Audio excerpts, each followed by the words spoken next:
Hi, everyone. Tonight we are learning of a deep division over a critical question about a man shot and killed by Metro Police. Who will investigate the officer-involved shooting death of Jocques Clemmons? We're taking a look at emails that show the TBI and Metro Police with a major disagreement on that very issue. News Channel 5's Jason Lamb is live in the 5 Alert Center. So, Jason, what do these emails tell us? Well, it tells us the TBI was wanting to do its own independent investigation without Metro Police doing its investigation alongside them.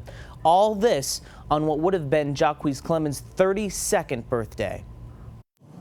Hey, everybody. As friends and family gathered to commemorate what would have been Jocques Clemmons' 32nd birthday, the message today was the importance of working together to fight violence. It is time for the community to come together because it's getting sad, even more sad as the days go on. But while this celebration went on today, emails obtained by the Nashville scene paint a picture of a power struggle over which law enforcement agency should investigate the officer-involved shooting that resulted in Clemmons' death.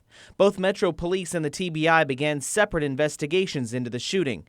But in this email from the TBI to District Attorney General Glenn Funk, the TBI says it will be impossible for TBI to conduct an independent investigation while another agency simultaneously conducts the same investigation, potentially interviewing and creating multiple statements from the same witnesses.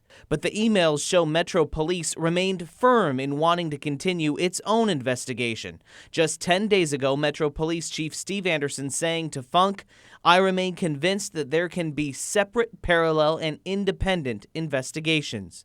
With the two agencies not seeing eye to eye and no agreement in sight, emails show the TBI almost walked away from its investigation, leaving it to Metro Police, saying in the interest of justice and the promotion of a smooth judicial process, TBI will offer to step aside. Happy birthday, Jocques.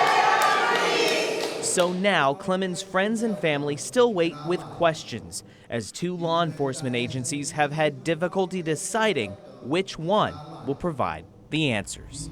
Also today, the medical examiner released the autopsy for Jocques Clemmons. It shows Clemmons was shot twice in the back and once in the hip, along with a graze wound. The report showed he had trace amounts of alcohol and marijuana in his system. Reporting live in the 5 Alert Center, Jason Lamb, News Channel 5.